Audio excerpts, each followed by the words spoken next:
రోజా గారు నిన్న మాట్లాడారు, ఆమె కూడా ఒక మాజీ మంత్రి. ఎలా మాట్లాడాలండి తెలీదా? ఎప్పుడు చూసినా పందిలా తినడం కాదు. పంది అన్నాడయా సార్, ఇది చాలా అన్యాయం సార్.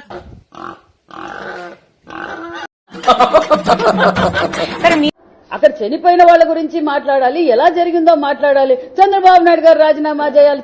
మరి ఆమె మంత్రిగా ఉన్నప్పుడు ఏం చేశారు? అసలు ఈ బాడీ నిండా ఉండదండి పచ్చి అబద్ధం, పెద్ద పెద్దగం, పరమదరిద్రం, మోసం, నీచం, నికృష్టం.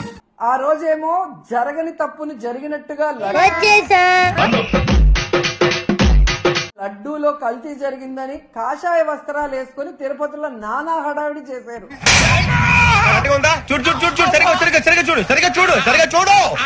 ఈ రోజేమో తప్పించుకొని తిరుగుతూ క్షమాపణ చెప్తే చాలంటారు. మీ ద్వంద్వ వైఖరి చూస్తున్నారు. శవాల మీద పేలాలు ఏరుకోవడం అని, అలా పేలాలు ఏరుకోవడానికి తయారయ్యారు మీరు. పెద్ద మాట అన్నాడు సరాడు. ఈ రోజు చంద్రబాబు నాయుడు అవసరం లేకపోయినా కుప్పంలో మీటింగ్ పెట్టుకుని అఫీషియల్స్ తిప్పుకొని ఇక్కడ 6 మంది ప్రాణాలు తీసి 60 మంది గాయాలకు కారణమైనందుకు అటు చూడు.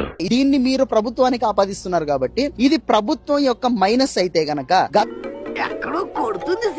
గతంలో జగన్మోహన్ రెడ్డి గారు ముఖ్యమంత్రిగా ఉన్నప్పుడు ఎల్జీ పాలిమర్స్ లో 13 మంది చచ్చిపోయారు గ్యాస్ లీక్ అయ్యి. ఏం పాయింట్ పెట్టావన్నా, సూపర్. దానికి బాధ్యత ఎవరు తీసుకుంటారు మరి?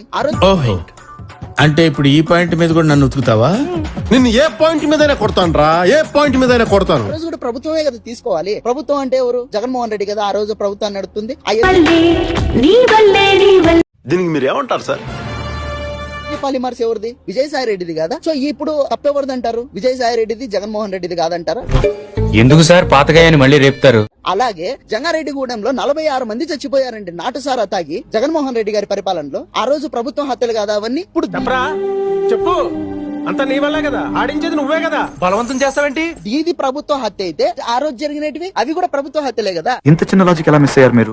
మన పాపికొండల్లో కచ్లూరులో బోట్ అనేది మునిగిపోయి దాదాపు 41 మంది చచ్చిపోతే దాని రెస్పాన్సిబిలిటీ ఎవరు తీసుకున్నారు ఆ రోజు?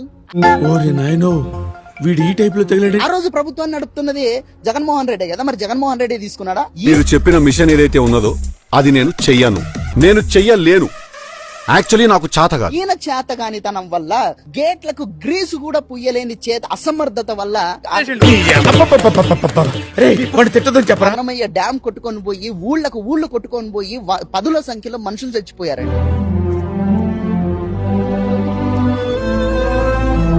మరి దానికి ఎవరు రెస్పాన్సిబిలిటీ తీసుకుంటారు? వాటినంటారు ప్రభుత్వ హత్యలని చెప్పేసి. దీన్ని ప్రభుత్వ హత్యలని కూడా అనలేము.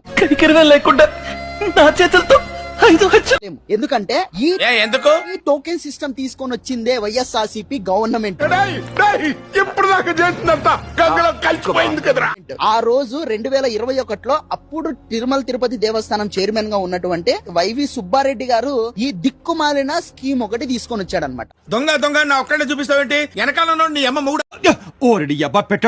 ముందు ఈ స్కీమ్ లేదు. అంతకు ముందు ఎలా ఉండేది? వైకుంఠ ఏకాదశి అంటే నార్మల్ డే లాగానే ఉండేది అనమాట.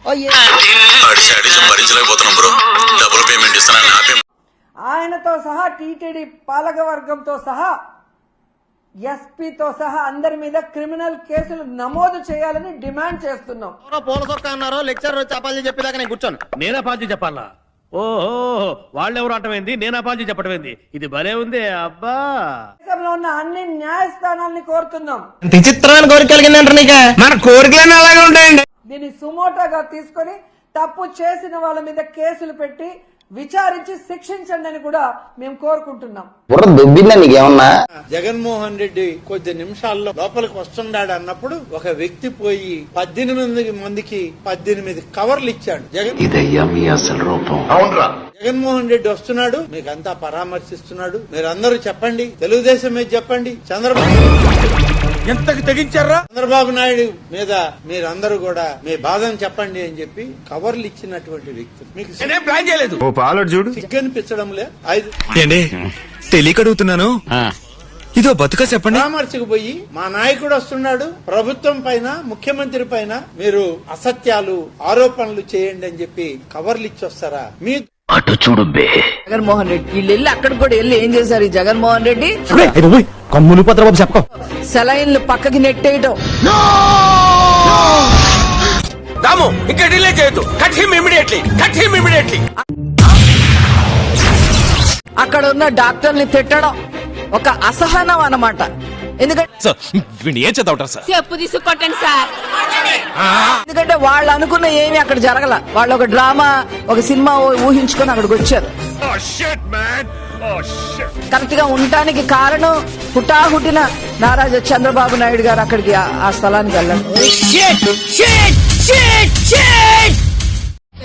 కాదండి, మీరు చెయ్యాలంతే.